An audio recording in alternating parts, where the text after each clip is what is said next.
क्या आपने कभी ऐसी प्रोडक्ट या सर्विसेज क्रिएट किए हैं, बनाए हैं, जिस पर आप महीनों तक काम किए हों, हफ्तों तक लगातार काम किए हों?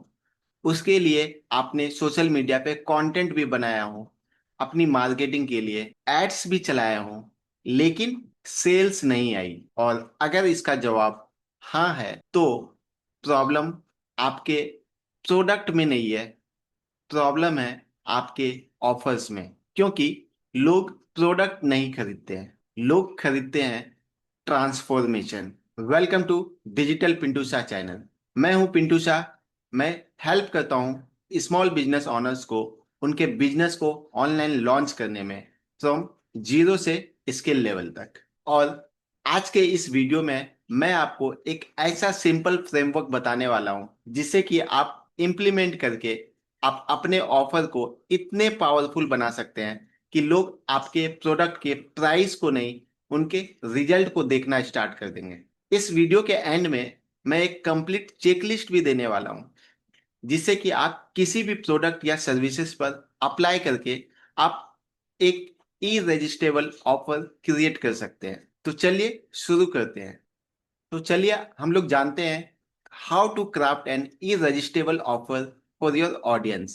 मतलब आप कैसे ई रजिस्ट्रेबल ऑफर क्रिएट कर सकते हैं अपने ऑडियंस के लिए, ताकि वो आपके प्रोडक्ट को बाय करे, आपके सर्विसेज को बाय करे। सबसे पहले साइकोलॉजी को समझते हैं, लोग प्रोडक्ट क्यों बाय नहीं करते हैं। तो सबसे पहले एक बात समझते हैं कि people don't buy product, people buy better version of themselves. Means वो प्रोडक्ट को बाय नहीं करते हैं, वो बाय करते हैं उनका बेटर वर्जन, कि कैसे आपका प्रोडक्ट और सर्विसेज उनके लाइफ को चेंज कर सकता है कंप्लीटली। अगर आपके प्रोडक्ट या सर्विसेज में वो चीजें हैं जिससे उनकी लाइफ ट्रांसफॉर्म हो सकती है, तो डेफिनेटली कस्टमर आपके प्रोडक्ट या सर्विसेज को बाय करेंगे। क्योंकि कोई भी इंसान, अगर फॉर एग्जाम्पल के लिए मैं बात करूं, कोई भी इंसान अगर एक ड्रिल मशीन परचेस करता है तो वो सिर्फ ड्रिल मशीन इसलिए परचेस नहीं करता है कि उसे ड्रिल मशीन पसंद है। वो इसलिए परचेस करता है कि उसे उस ड्रिल मशीन से एक दीवार में एक होल हो जाए, जिससे कि उसका काम आसान हो जाए, उसे घंटों की टाइम बच जाए, फिजिकल हार्डवर्क से वो बच सके। तो इसलिए उसे ड्रिल खरीदना पसंद है, क्योंकि वो अल्टीमेटली उससे रिजल्ट चाहता है कि हमारे काम को कैसे आसान कर सके। अगर मैं दूसरे एग्जांपल की बात करूं, लोग जिम मेंबरशिप वर्कआउट करने के लिए नहीं ली जाती है। वो जिम मेंबर से अपने अंदर एक कॉन्फिडेंस बिल्ड करना चाहता है, एक हेल्दी बॉडी बनाना चाहता है, जिससे कि उनका लाइफ ट्रांसफॉर्म हो सके। तो इस तरीके से और भी एग्जाम्पल हैं।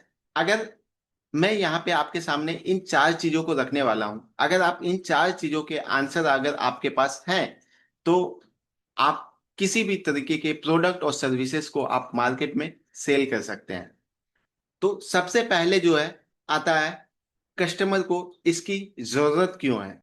अगर आपको पता होगा कि आपके प्रोडक्ट की जरूरत कस्टमर को क्यों है, तो कस्टमर के लिए भी आसान हो जाएगा और आपके लिए सेल करना आसान हो जाएगा। कस्टमर आप पर ट्रस्ट क्यों करें, कस्टमर अभी ही इसे क्यों बाय करें, एंड नंबर फोर, कस्टमर आपसे ही क्यों खरीदे। जब आपके पास इन चार क्वेश्चन के आंसर होते हैं तो आप किसी भी प्रोडक्ट और किसी भी सर्विसेज को इजीली आप कस्टमर को सेल कर सकते हैं। तो आपने जाना इसके पीछे की साइकोलॉजी क्या है। अब हम इन्हीं चीजों को स्टेप बाय स्टेप, 6 स्टेप में समझता हूं कि कैसे आप एक ई रजिस्ट्रेबल ऑफर क्रिएट कर सकते हैं। Step number 1, know your customer. अपने कस्टमर को जानो। जितना ज्यादा आप अपने कस्टमर को जानेंगे, आप उतना अच्छा उन्हें सर्विस दे पाएंगे, उनकी लाइफ को ट्रांसफॉर्म कर पाएंगे और उनसे अच्छे तरीके से डील क्लोज कर पाएंगे। नंबर फर्स्ट आता है, नो देयर पेन। कस्टमर के पेन को समझो, किस तरीके के प्रॉब्लम को आप सॉल्व करना चाहते हैं, उस पेन को समझे, कस्टमर के अंदर, अपने अंदर फील करे कि कस्टमर को यह पेन है। Find there Dzire. वो चाहता क्या है, वो क्या आउटकम चाहता है, ताकि वो आपके प्रोडक्ट और सर्विसेज में उसे मिले वो देख पाए आपके प्रोडक्ट और सर्विसेज में वो रिजल्ट उसे मिलेगा या नहीं मिलेगा। अगर एक बार उनके डिजायर को पता कर लेते हैं, एक बार उनकी क्या एक्सपेक्टेशन है प्रोडक्ट से, एक बार वो अगर आप पता कर लेते हैं, तो आप इजिली अपने कस्टमर को अच्छे तरीके से जान पाएंगे। नेक्स्ट आता है अंडरस्टैंड देयर फियर। उसकी डर को आपको जानना होगा कि उसे अगर आपकी प्रोडक्ट या सर्विसेज को यूज नहीं करता है, अगर आपसे परचेस नहीं करता है, तो उसके बदले में वो क्या खो रहा है, उसे इस बात का एहसास होना चाहिए। एक बार कस्टमर को इस बात का एहसास हो गया कि अगर वो प्रोडक्ट और सर्विसेज आपकी परचेस नहीं करेंगे तो वो क्या क्या चीजें मिस करने वाले हैं। तो इस तरीके से जब आप अपने कस्टमर के बारे में डिटेल्स में एनालिसिस करेंगे, तो आप इजिली कस्टमर के साथ रिलेशन बिल्ड कर सकते हैं। नेक्स्ट आता है step number 2, problem solution result framework. इसमें क्या होता है कि आप अपने कस्टमर के प्रॉब्लम को जितना क्लियरली आइडेंटिफाई कर पाएंगे, जितने अच्छे तरीके से समझ पाएंगे, पहचान पाएंगे, उतना ही आपका सॉल्यूशन उनके लिए आसान हो जाएगा। जितना आप सिंपल सॉल्यूशन प्रेजेंट करेंगे कस्टमर के सामने, ऐसा नहीं कि आप इतना उसके पीछे की लॉजिक से कस्टमर अगर परेशान हो जाए, कस्टमर को सामने से अगर आपके प्रोडक्ट या सर्विसेज में उसे परेशानी दिखने लगे, तो वो शायद आपसे प्रोडक्ट बाय करके वो संतुष्ट नहीं होंगे और जिसका कि फीडबैक भी अच्छा नहीं होने वाला है। तो आपको इन चीजों को अच्छी तरीके से समझना चाहिए कि आप अपने कस्टमर को एक सिंपल तरीके से अपने प्रोडक्ट और सर्विसेज को पिच करें। थर्ड नंबर आता है प्रोमिस क्लियर रिजल्ट। आप जो भी चीजें उसे देने वाले हैं अपने प्रोडक्ट और सर्विसेज से, वो क्लियर प्रॉमिस होना चाहिए कि आपका इस प्रोडक्ट से आपका इस तरीके की परेशानी सॉल्व हो सकता है। मीन्स आप जो भी प्रॉमिस करते हैं कस्टमर से, फॉर एग्जांपल जैसे अगर डिजिटल मार्केटिंग है, जैसे मैं कस्टमर को प्रॉमिस करता हूं कि आप इजिली ऑनलाइन बिजनेस स्टार्ट कर सकते हैं, तो उसे मैं step by step hand holding करता हूं और इजिली मैं बताता हूं कि कैसे आप अपना ऑनलाइन बिजनेस स्टार्ट कर सकते हैं लिमिटेड नॉलेज के साथ। अगर आपको जीरो नॉलेज है, फिर भी आप अपना ऑनलाइन बिजनेस स्टार्ट कर सकते हैं। तो इस तरीके से मैं उसे स्टेप बाय स्टेप चीजों को बताता हूँ और क्लियर प्रॉमिस करता हूँ। नेक्स्ट आता है step number 3, stack your value. इसका मतलब क्या है कि उसकी वैल्यू बढ़ाओ, अपनी वैल्यू बढ़ाओ। आप अपनी वैल्यू कैसे बढ़ाएंगे? Add premium bonuses. आप सिर्फ एक प्रोडक्ट मत बेचो उसके सामने, कस्टमर को एक सिंपल प्रोडक्ट अगर बेचोगे, तो आप उससे शायद उस तरीके से उसकी कीमत नहीं ले पाएंगे जितना आपको एक्सपेक्टेशन होता है। आपको हमेशा लो मार्जिन पे काम करना पड़ेगा अगर आप विदाउट वैल्यू अगर आप उसे कस्टमर के सामने रखते हैं। तो उससे अच्छा है कि आप उसमें प्रीमियम बोनस ऐड करें, उसके बाइंग रिस्क को कम करें। बाइंग रिस्क को कम करने का मतलब है कि आप उसे गारंटी दें, आप उसे मनी बैक के, ताकि उनके पैसे का लॉस ना हो। आप उसे ऐसा भरोसा दिलाएं कि उनके पैसे का लॉस नहीं होगा, कि अगर वो 6 मंथ्स, 3 मंथ्स की इस तरीके से आप मनी बैक गारंटी देते हैं, तो उन्हें भरोसा होता है, आपका ट्रस्ट बिल्ड होता है और उससे आपसे आपके साथ आपके प्रोडक्ट या सर्विसेज को बहुत इजीली बाय करते हैं। Increase perceived value. आप कैसे उनकी वैल्यू को बिल्ड करेंगे, कैसे आप बढ़ाएंगे वैल्यू को, ताकि आपका प्रोडक्ट प्राइस के सामने बहुत ही ज्यादा इफेक्टिव लगे। कि प्राइस जो भी आपने बताया हो, जो भी आपने प्राइस कस्टमर के सामने रखा हो, उसकी वैल्यू इतना बढ़ा दें कि प्राइस बहुत ही छोटा लगने लगे। तो जब आप इस फॉर्मूला को यूज करेंगे अपने ऑफर क्रिएट करने के समय, तो आप इजिली कस्टमर के साथ अच्छे वैल्यू के साथ अच्छे प्राइस पे आप डील कर पाएंगे। नेक्स्ट आता है नेमिंग योर ऑफर। इसका क्या मतलब है कि आप जब भी कोई ऑफर क्रिएट करते हैं, तो उसे एक पर्टिकुलर नेम दे, किस तरीके का ऑफर है।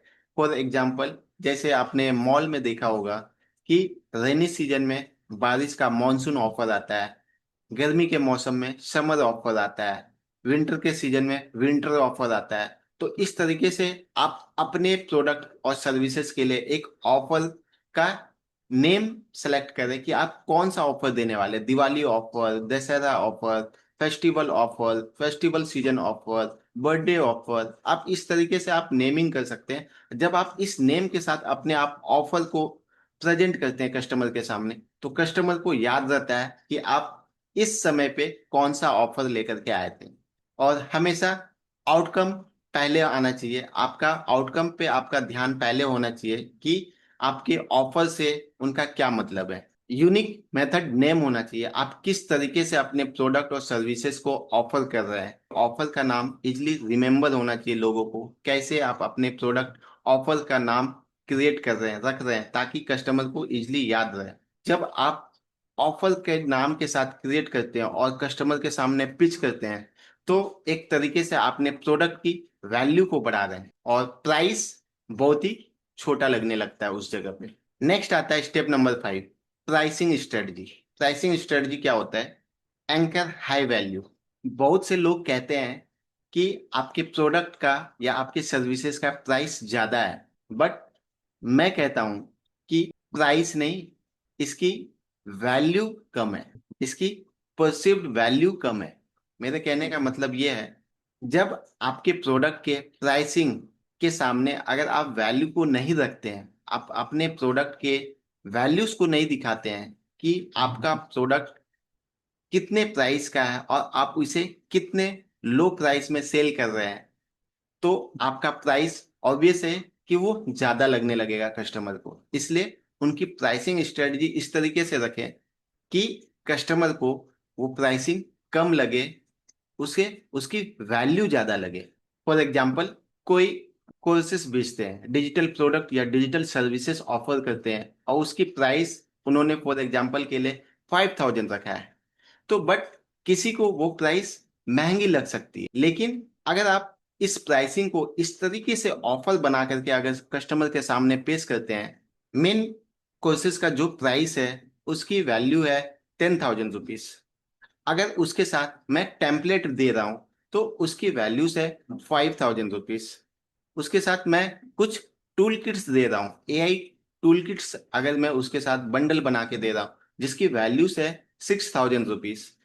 अगर आप एक कम्युनिटी को सामने रख करके आप अपने बिजनेस को आगे बढ़ाते हैं, तो उसकी वैल्यू है 5,000 रुपीज। और वीकली जो मैं ट्रेनिंग दूंगा, सपोर्ट दूंगा, उसकी वैल्यूज है 10,000 रुपीज। इस तरीके से टोटल वैल्यूज मिलकर के जो प्राइस होते हैं उसके सामने उसे ऐसा लगेगा कि जो जो मेन प्राइसिंग है कोर्सेज के 5,000 रुपीज या डिजिटल सर्विसेज के 5,000 रुपीज, वो उनको बहुत ही कम लगने लगेगा, क्योंकि उसके साथ आपने बंडल बना करके अलग अलग ऑफर्स के रूप में आप एक साथ उसे दे रहे हैं, जिसके कारण से उसे लगेगा कि ये 5,000 रुपीज का प्रोडक्ट जो है वो बहुत ही कम है, क्योंकि हमारे इसके साथ साथ आपको अलग से बंडल्स ऑफर्स भी मिल रहे हैं। तो इस तरीके से आपने समझा कि इसकी प्राइसिंग स्ट्रेटजी कैसी होनी चाहिए। उसी तरह से आता है जस्टिफाई स्मार्ट प्राइस। आप कैसे प्राइस को जस्टिफाई करते हैं, उसे अलग अलग वैल्यूज बना के बंडल बना करके आप उसके सामने रख सकते हैं।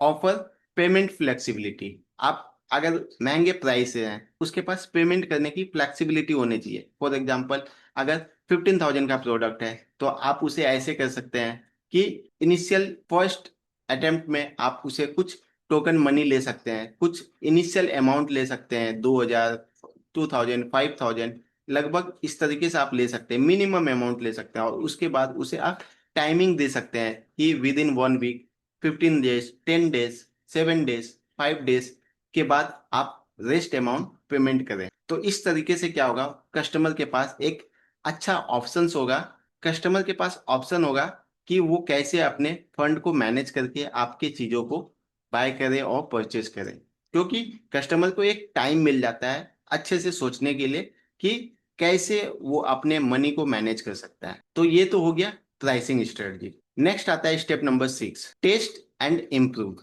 इसका क्या मतलब है? कोई भी चीजों को लॉन्च करने में आप देरी ना करें, उसे जितना जल्दी हो सकता है लॉन्च करें और कस्टमर के फीडबैक लेना स्टार्ट करें। जितना ज्यादा आपको फीडबैक मिलेगा उतना जल्दी आप उसे इम्प्रूव कर पाएंगे। जितना ज्यादा आप इम्प्रूव करते जाएंगे उतना अच्छा आपका प्रोडक्ट बिल्ड होते चला जाएगा, उतना अच्छा आप प्रोडक्ट डेवलप कर पाएंगे। तो ये एक फॉर्मूला है, टेस्ट एंड इम्प्रूव। कस्टमर से फीडबैक ले और उसे इम्प्रूव करें और इन चीजों को रिपीट करते रहें। तो इससे आप अपने प्रोडक्ट को ज्यादा से ज्यादा अच्छा, बेहतर क्वालिटी के प्रोडक्ट को आप बना पाएंगे, डेवलप कर पाएंगे। अगर अभी तक आपने इस वीडियोस को देख रहे हैं और समझ रहे हैं कि कैसे एक अच्छा ऑफर क्रिएट करना है, तो आप इस चैनल को लाइक्स करना, सब्सक्राइब करना और कमेंट करना न भूलें कि आप कौन सा स्टेप्स ले रहे हैं, आप कौन सा स्टेप्स इंप्लीमेंट कर रहे हैं अपने ऑफर्स को क्रिएट करने में।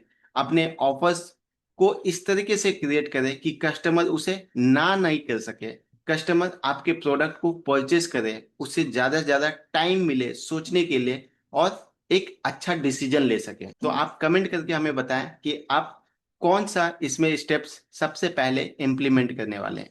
अब आप समझने वाले हैं कि वो कौन कौन से कॉमन मिस्टेक्स हैं जिसे आपको अवॉइड करना चाहिए। तो सबसे पहले जो कॉमन मिस्टेक्स आते हैं उसमें है सेलिंग प्रोडक्ट्स फीचर। आप प्रोडक्ट्स के फीचर को सेल न करें, उसके रिजल्ट बताएं कि कैसे आपका प्रोडक्ट या सर्विसेज कस्टमर के लाइफ को ट्रांसफॉर्म कर सकता है, चेंज कर सकता है, बदल सकता है, कैसे उनके प्रॉब्लम को सॉल्व कर सकता है। Ignoring customer psychology. Customer psychology को समझना बहुत ही जरूरी है, क्योंकि जब तक आप साइकोलॉजी को नहीं समझेंगे तब तक कस्टमर अपने पॉकेट से पैसे नहीं निकालने वाले हैं। टारगेटिंग नंबर थर्ड आता है, टारगेटिंग एवरीवन टुगेदर। एक साथ सभी को टारगेट करना, सभी मार्केट को टारगेट करना, सभी कस्टमर ग्रुप को टारगेट करना, ये सबसे बड़ी मिस्टेक है। सबसे पहले आप किसी एक ही कस्टमर ग्रुप को टारगेट करें और अपने बिजनेस को, अपने कस्टमर के बेस को बढ़ाते जाएं। इसके बाद आप धीरे धीरे आप सेकंड कस्टमर ग्रुप में जाएं, थर्ड कस्टमर ग्रुप में जाएं। इस तरीके से आप अपने कस्टमर ग्रुप को बढ़ा सकते हैं। नंबर फोर आता है वीक वैल्यू स्टेक। आपका प्रोडक्ट के प्रति वैल्यू ही कम है, वीक है, कैसे उसकी वैल्यू बढ़ाना है प्रोडक्ट को, जो मैंने स्टेप नंबर थ्री में बताया कि कैसे प्रोडक्ट के वैल्यूज को बढ़ाना है, प्रीमियम बोनस ऐड करना है, बाइंग रिस्क को कम करना है, कैसे उनकी परसिव्ड वैल्यू को बढ़ाना है। नेक्स्ट आता है number five, competing on price. Price से कॉम्पीट करके आप अपने बिजनेस को सस्टेन नहीं कर पाएंगे, तो इसीलिए उनकी वैल्यूज पे काम करना स्टार्ट करें, उनकी क्वालिटी पे काम करना स्टार्ट करें, जिससे कि आप कस्टमर के साथ लंबे समय तक रिलेशन बिल्ड कर सकते हैं। नंबर सिक्स आता है मिसिंग सोशल प्रूफ। आप धीरे धीरे करके अपना सोशल प्रूफ बढ़ाएं, सोशल मीडिया का ज्यादा से ज्यादा यूज करें, कस्टमर से बातें करने के लिए, अपनी प्रोडक्ट और सर्विसेज की मार्केटिंग करने के लिए। जितनी ज्यादा आप बात करेंगे, जितनी ज्यादा आप मार्केट कर पाएंगे, उतना ही आपका सोशल प्रूफ बनता चला जाएगा। सोशल मीडिया पे अपना कमेंट शेयर करते हैं, फीडबैक शेयर करते हैं, और आप इसका ज्यादा से ज्यादा आप फायदा उठा करके अपने बिजनेस को ग्रो भी कर सकते हैं। नेक्स्ट आता है कंफ्यूजिंग कॉल एक्शन। जब भी आप अपना सोशल मीडिया पे कुछ भी वीडियो शेयर करते हैं या कुछ भी मैसेज शेयर करते हैं अलग अलग प्लेटफॉर्म पे, तो कॉल टू एक्शन हमेशा क्लियर होना चाहिए कि आप क्या कॉल टू एक्शन दे रहे हैं। अगर आपका कॉल टू एक्शन वीक होगा तो कस्टमर उन चीजों को सीरियसली नहीं लेगा और वो कॉल मीन्स वो एक्शन भी नहीं लेंगे कि आप उसे क्या जो एक्शन देने की सोच रहे हैं। तो कॉल टू एक्शन को हमेशा ध्यान में रखकर एक अच्छे तरीके से डिजाइन करना चाहिए। उनके वीडियो देखने के बाद, आपका कंटेंट कंज्यूम करने के बाद, वो उनका फाइनल स्टेप क्या होने वाला है।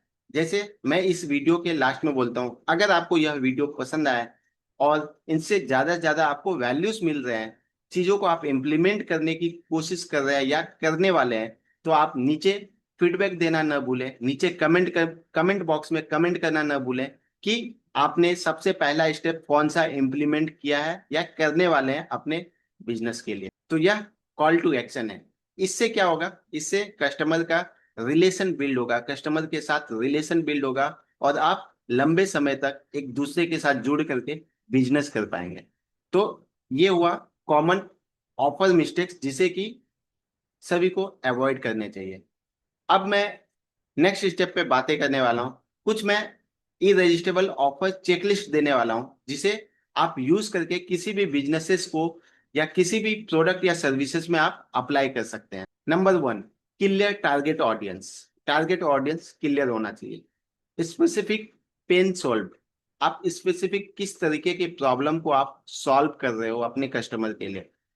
Powerful desired outcome. डिजायर को समझ पाएंगे उतना अच्छा आप अपना प्रोडक्ट बिल्ड कर सकते हैं, उतना अच्छा आप सर्विसेज प्रोवाइड करवा सकते हो कस्टमर को। यूनिक सॉल्यूशन मेथड, सभी बिजनेस के, सभी प्रोडक्ट और सर्विसेज के अपने अपने मेथड होते हैं कस्टमर के प्रॉब्लम को सॉल्व करने का। आपका यूनिक मेथड क्या है वो आपको क्लियरली पता होना चाहिए कि आप किस मेथड से आप कस्टमर के प्रॉब्लम का सॉल्यूशन देने वाले हो या सॉल्यूशन आप प्रोवाइड करने वाले हो। नेक्स्ट है प्रीमियम बोनस स्टेक। आप कस्टमर को अपने प्रोडक्ट या सर्विसेज के साथ कौन कौन से बोनस देने की सोच रहे हैं या कौन कौन सा बोनस दे सकते हैं, इस पे काम करना बहुत जरूरी है, जिससे कि प्रोडक्ट की वैल्यूज आप बढ़ा सकते हो। रिस्क रिवर्सल गारंटी, क्या आप उसे कस्टमर को मनी बैक गारंटी दे रहे हैं, जो भी वो आपके प्रोडक्ट पे पैसे खर्च करने की सोच रहे हैं उनका रिस्क आप कैसे कम कर सकते हैं। हाई परसिव्ड वैल्यू, अपनी प्रोडक्ट की वैल्यू इतनी बढ़ा के रखें तो कस्टमर को लगे कि उनका प्राइस सचमुच कम है। इस चीजों पे काम करना बहुत ही जरूरी है। नेक्स्ट आता है सिंपल मेमोरेबल नेम। अपने ऑफर को आप कितना यूनिक नेम देते हैं ताकि कस्टमर को याद रहे कि कौन सा ऑफर लास्ट टाइम आया था और कौन सा ऑफर को अगर वो नहीं लेते हैं तो वो क्या चीजें मिस करने वाले हैं। नेक्स्ट आता है स्ट्रॉन्ग सोशल प्रूफ। आप जितना ज्यादा अपना सोशल प्रूफ स्ट्रॉन्ग करेंगे, जितने ज्यादा कस्टमर आपके बारे में बात करेंगे सोशल मीडिया पे, आप अपने बिजनेस को उतना फास्ट ग्रो कर सकते हैं और उतना अच्छा रिलेशन बिल्ड कर सकते हैं। नेक्स्ट आता है क्लियर कॉल टू एक्शन। आप आपके प्रोडक्ट और सर्विसेज के जो भी कंटेंट बना रहे हैं, चाहे वो डिजिटल फॉर्मेट में हो या फिजिकल फॉर्मेट में, जो भी कंटेंट आप बना रहे हैं उसमें कॉल टू एक्शन होना बहुत जरूरी है और बहुत ही क्लियर कॉल टू एक्शन होना चाहिए। कि जैसे आप फिजिकल फॉर्मेट में अगर आप अपना कुछ कैंपेन रन कर रहे हैं तो आप अपना स्टोर विजिट करवा सकते हैं, आप उसे ट्रायल दे सकते हैं, आप अलग अलग चीजें कर सकते हैं जिससे कि कस्टमर आपके साथ जुड़ा रहे। उसी तरीके से डिजिटल फॉर्मेट में अगर आप कंटेंट यूज करते हैं तो आप क्लियर कॉल टू एक्शन दे सकते हैं कि कैसे वो आपसे आप अपने कस्टमर को प्रोडक्ट और सर्विसेज सेल कर पाए। तो इस तरीके से आपने समझा इरेजिस्टेबल ऑफर के चेकलिस्ट कौन कौन से हैं और इसे आपको अपने बिजनेस में इम्प्लीमेंट करने चाहिए। अगर आप इस तरीके के ऑफर्स को अपने बिजनेस के लिए क्रिएट करना चाहते हैं, जानना चाहते हैं, समझना चाहते हैं कि कैसे आप भी अपने बिजनेस के लिए ऐसे इरेजिस्टेबल ऑफर क्रिएट कर सकते हैं, तो आप नीचे दिए गए लिंक पे ज्वाइन कर सकते हैं, जहां मैं लाइव इन सब चीजों को सिखाता हूं अपने मास्टर क्लास में। और आप इन चीजों को सीख करके अपने बिजनेस को नेक्स्ट लेवल पे लेके जा सकते हैं और अपने बिजनेस को ग्रो कर सकते हैं। तो इसी तरीके से हमारे वीडियो को आगे शेयर करें, फॉरवर्ड करें, सब्सक्राइब करें। और नेक्स्ट वीडियो आपको कौन से टॉपिक पे आप नेक्स्ट वीडियो देखना चाहते हैं, कमेंट बॉक्स में कमेंट करके बताएं ताकि मैं आपके लिए और अच्छी कंटेंट बना के ला पाऊँ। Thank you.